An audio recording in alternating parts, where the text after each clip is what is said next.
11번 돈 뜨겁게 사랑하고 차갑게 다루어라. 2권 투자는 심리게임이다. 3권 실전 투자 강의. 앙드레 코스톨란이라는 정말 유명한 사람이 쓴 책입니다. 3권이 있는데 1권에 보면 나는 백만장자를 자기 자본을 가지고 자기가 원하는 바를 행하는 데서 그 누구의 간섭도 받지 않는 사람이라고 정의하고 싶다. 부자의 정의를 이렇게 하고 있는 거죠. 백만장자는 보통 100만 불 이상인가? 뭐 우리나라 돈으로 10억 이상? 이렇게 생각하는 경우가 있는데 이 사람의 생각은 내 돈 가지고 내가 원하는 거 하는 거, 그리고 딴 사람한테 간섭 안 받는 거, 이걸 백만장자라고 얘기했고, 제 책에서는 이렇게 얘기했죠. 저는 부자의 정의를 경제적인 자유를 얻은 사람이라고 생각합니다. 그 경제적인 자유란 것은 10억이 있어야 경제적인 자유를 얻는 사람이 있고 1000만 원만 있어도 경제적인 자유를 얻는 사람이 있어요. 100억 있어도 경제 자유를 얻지 못한 사람도 많습니다. 실제로 오히려 더 많을 수 있어요. 우리가 생각하는 것보다 돈이 많은 사람이 경제적 자유를 못 누리고 계속 돈에 얽매여 사는 경우를 우리 너무나 많이 보잖아요. 그런 내용이 써져 있어요. 저는 그래서 투자를 하기 전에 내가 이 돈 갖고 뭐 할 거냐, 이거부터 제가 고민을 하라고 한 이유가 그거예요. 그게 없다면 돈을 모을 이유가 있나요? 내가 어디다 쓸지도 모르는데 그냥 막연히 불안해서? 이거는 쓸데없는 돈을 모으고 있지 않나. 내 영적으로 약간 비계덩이를 자꾸 만들고 있지 않나. 그게 나한테는 오히려 탈로 온다니까요. 나중에 해놓으면 그냥 막 모았는데 그 돈 어디다 쓸지 모르니까 갑자기 그 돈 보고 가족들이 생각이 바뀐다든지 내 주변 사람들이 바뀐다든지 내 마음이 바뀌어가지고 탐욕이 생기고 그게 가족끼리 싸우고 이런 경우가 굉장히 많습니다. 돈을 쓸 목적을 명확하게 해놓고 가면 경제적 자유를 누리기가 정말 의외로 쉬워요. 의외로. 돈이 많다고 경제적 자유가 생기는 게 아닙니다. 적어도 돈이 없어도 자유를 누리는 경우 굉장히 많이 봤고요. 2권에 보면 두 가지 기본 요소들이 증권시장의 시세를 결정한다. 가격을 결정한다고 그랬는데요.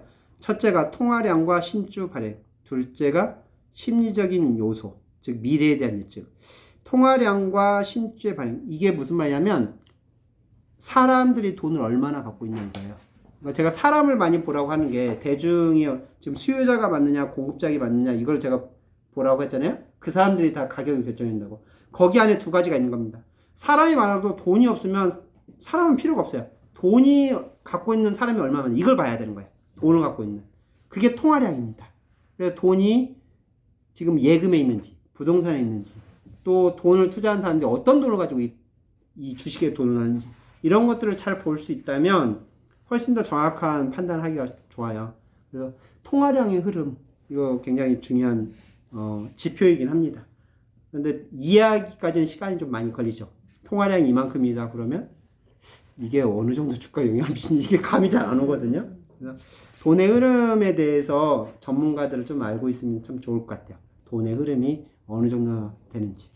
그 다음에 심리적인 요소. 지금 돈을 갖고 있는 사람들이 어떤 심리냐. 낙관주의냐 비관주의. 낙관주의란 건 돈을 넣겠다는 거고요. 비관주의란 건 돈을 안 넣겠다는 거죠. 투자 쪽에.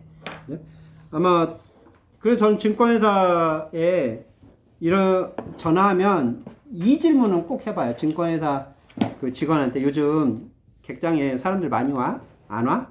이게 증권회사가 보는 지표인 거죠. 객장에 사람들이 많이 왔다는 거는 심리적으로 어떻다는 거예요. 사람들이 와서. 내가 좀 뭔가 관심이 있으니까 시세를 보고 좀 사겠다는 거거든요. 객장에 사람이 팔이 날리고 아무도 없어요. 뭐 이런 말이라는 것은 그 사람들이 지금 얼어 있다는 겁니다. 지금 심리적으로 불안하고. 또 매매는 얼마나 이루어져? 매매가 얼마나 이루어지는지는 증권회사 직원한테는 굉장히 중요한 문제거든요.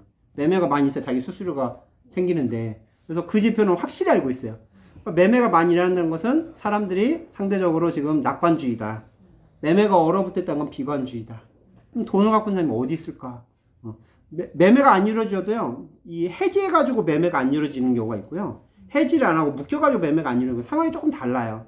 그런 것들을 정보를 이렇게 들으면 해석이 되죠. 아, 지금 사람들의 심리 상태가 어떤지. 전 증권회사 가서 종목 추천해라는 얘기는 한 번도 안 해봤어요. 근데 그 질문은 꼭 해요. 사람들이 파냐, 사냐, 객장이 얼마나 오느냐. 이 질문은 좋은 질문 같아요. 해석은 다 다르게 하겠지만요.